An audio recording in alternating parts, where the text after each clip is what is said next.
திண்டுக்கல் நாகல் நகர் பாரதிபுரத்தில் உள்ள சாய்பாபா ஆலயத்தில் சாய்பாபாவிற்கு வருடாபிஷேகம் சிறப்பாக நடைபெற்றது.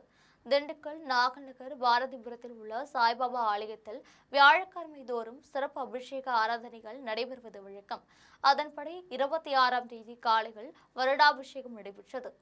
3 நாட்கள் நடைபெறும் விழாவின் முன்னதாக யாக வேல்வெளியில் மகா சங்கல்பம், வருண வழிபாடு, வேதிகார்ச்சனை, மகா கணபதி ஹோமம், ருத்ர ஹோமம், சுந்தர்சன ஹோமம், நவகிரக ஹோமம் ஆகியவை நடைபெற்றது.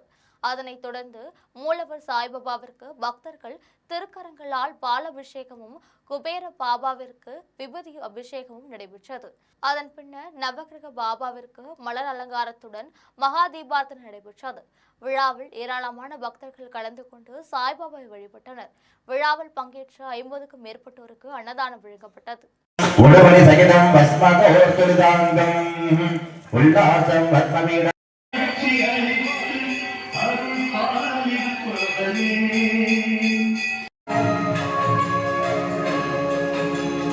Oh